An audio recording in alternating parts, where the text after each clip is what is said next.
গিয়েছে, মায়ের চোখ দিয়ে পানি ঝরছে, একটা প্লেটের ভাত মা তার মুখে দিতে পারতেছে না। 10 মাস 10 দিন পর্যন্ত মা তার সন্তানকে গর্ভে ধারণ করেছে।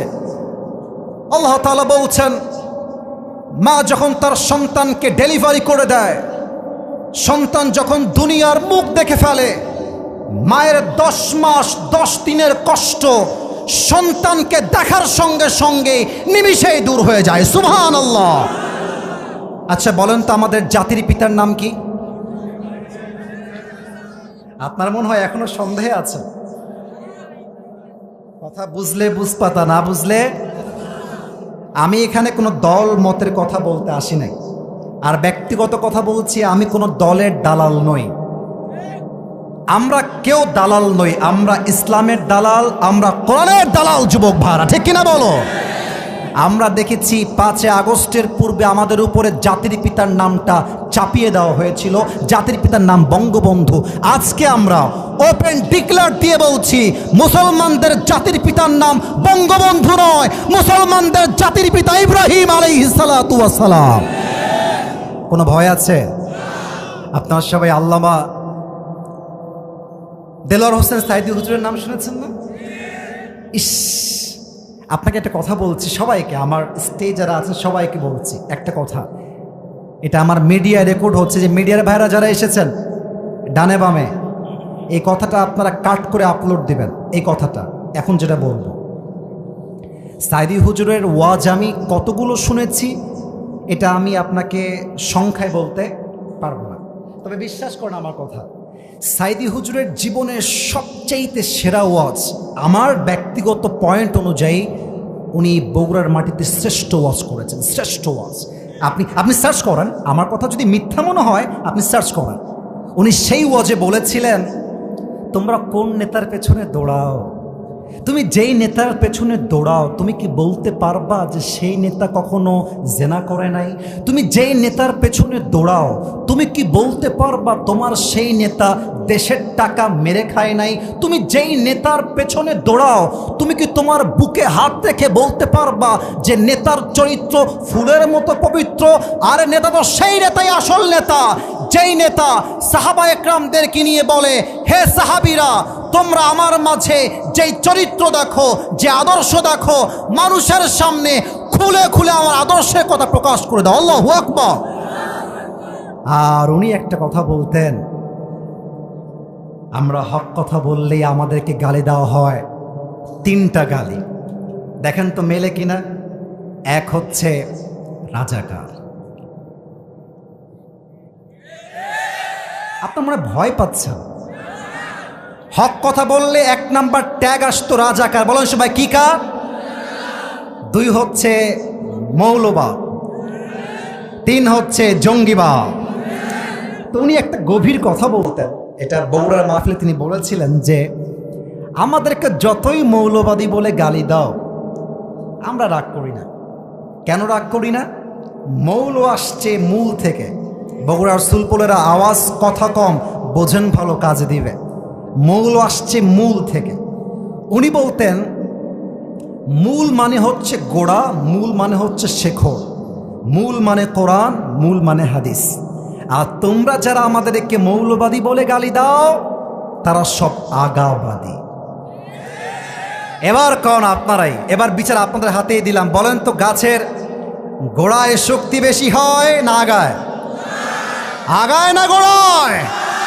উনি বলতেন, আমরা থাকি গাছের গোড়ায়, তোমরা থাকো গাছের আগায়। বাড়াবাড়ি বেশি কইরো না, আলেমদেরকে ধরে জেলখানায় বন্দি করো না। বেশি বাড়াবাড়ি করলে সময় আসবে এমন 16 কোটি মানুষ মিলে গাছের গোড়ায় একটা ঝাঁকুনি মারবে, মামুর বাড়ি দিল্লি গিয়ে পড়বা, দিল্লি গিয়ে তারা সবাই পড়েছে। এটা কোনো রাজনীতির বক্তব্য নয়।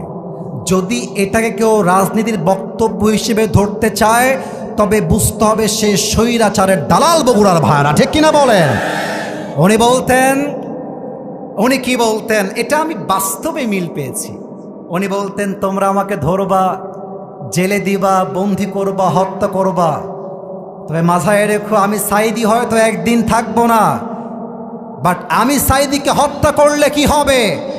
আগামীতে হাজার হাজার সাইদি আল্লাহ নিজেই পাঠিয়ে দিবে যুবক ভাইরা। তার প্রমাণ হচ্ছে আমাদের সকলের প্রিয় রাহবার আল্লামা ডক্টর মিজানুর রহমান আজহারি হুজুর। আরে কিসের সেলিব্রিটি? নায়ক বলেন, গায়ক বলেন, ইন্টারন্যাশনাল ফুটবল প্লেয়ার থেকে শুরু করে ক্রিকেটার, সবাইকে আপনি এক মঞ্চে নিয়ে আসেন। এটা আমি আগেও বলেছি, আজও বলছি, সবাইকে আপনি এক কাতারে নিয়ে আসেন আর আজহারিকে একটা মাঠে নিয়ে আসেন। গ্যারান্টি দিয়ে বলতে পারবো সবার লোক যে পরিমাণ হবে, আজহারির লোক তার চাইতে কমপক্ষে 90 ভাগ বেশি হবে বগুড়ার ভাইরা। আমি এটা অহংকার নিয়ে বলি নাই, আমি আমার কোনো ইগো থেকে বলি নাই। আমি বলতে চাই ইসলাম এমন একটা ধর্ম, কোরআন এমন একটা কিতাব, এই কিতাব যার ভেতর ঢুকে যায় তার ভালোবাসা রুখে দেওয়ার সাধ্য এই জমিনে কারো নয়। আমি বলতেছিলাম জাতির পিতার নাম বঙ্গবন্ধু নয়, জাতির পিতার নাম, আর একটু ক্লিয়ার হয়ে যায়, জাতির পিতার নাম বঙ্গবন্ধু না জাতির পিতার নাম ইব্রাহিম আলাইহিস সালাম। আচ্ছা ভাইরা, রাত তো 12টা বেজেই গেল, 1 ঘন্টা তো ওয়াজ হয়ে গেল, আরেকটু ওয়াজ কি করা যায় না? আমার তো মনে হয় 12টার পরে কেন, শুধু যদি ভোর রাত পর্যন্ত ওয়াজ হতো, বগুড়ার সন্তানরা দোয়া করে নামাজ পড়ে বাসায় ফিরে যেত। আচ্ছা, একজন যুবক বাম থেকে দাঁড়াবেন, দাঁড়িয়ে একটা তাকবীর দিবেন, লিল্লাহি তাকবীর। কে আছে? বাঘের বাচ্চা। আচ্ছা, সামনে কেউ আছে? হ্যাঁ, দাঁড়াও, লিল্লাহি তাকবীর দিবা, স্লোগান দেখা যাক। হ্যাঁ, তাকবীর দাও।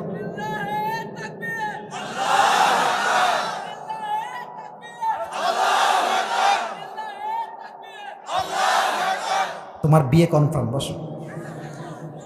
সাউন্ড আছে ভালো ব্যাটার। আচ্ছা, আমার সঙ্গে একটা দেন দেখি। নারায়ে তাকবীর। এখন আমি যে হাদিসটা বলবো, হাদিসের রেফারেন্স হচ্ছে বুখারী শরীফ। হাদিসের ক্ষেত্রে এর চাইতে অথেন্টিক হাদিস কি আর কোনোটা হতে পারে ভাই? সবচেয়ে হায়ার লেভেল বুখারী শরীফ। হাদিসে এসেছে ইব্রাহিম আলাইহিস সালাতু ওয়াস সালামের সন্তানের নাম হচ্ছে ইসমাঈল আলাইহিস সালাতু ওয়াস সালাম। বলেন তো ইসমাঈলের মায়ের নাম কি ছিল? একটা ভুল ধরাই দিই ভালোবাসার সাথে, হাজরা নয়, নাম হচ্ছে বিবি হাজার। না না, আমি আপনার ভুল ধরাচ্ছি ভালোবাসার সাথে, এটা কোনো অপমান নয়। আমরা বলি বিবি হাজরা, না, উচ্চারণটা হচ্ছে বিবি হাজার। আচ্ছা, ইসমাঈল আলাইহিস সালাম যখন বড় হলেন, তিনি বনু জুরহুম গোত্র থেকে একজন মেয়েকে বিয়ে করলেন। তো ঘটনা এসেছে হাদিসে, একদিন ইব্রাহিম আলাইহিস সালাতু ওয়াস সালাম ছদ্মবেশে ইসমাইলের বাসায় আসছে, এসে দরজায় নক করেছে, বলছে কেউ কি বাসায় আছে? ইসমাঈল আলাইহিস সালামের স্ত্রী বলেছে হ্যাঁ বাসায় আছি, কি লাগবে বলেন। ইব্রাহিম আলাইহিস সালাম ডাক দিয়ে বলছে ইসমাঈল কোথায়? সে কি বাসায় আছে নাকি? বলছে না না, বাসায় নাই, আপনার কি দরকার বলেন। বলছে ইসমাঈল কেমন আছে? সে কেমন স্বামী? বলছে একদম ভালো স্বামী না। মা তুমি কেমন আছো? বলছে আমি একদম ভালো নাই।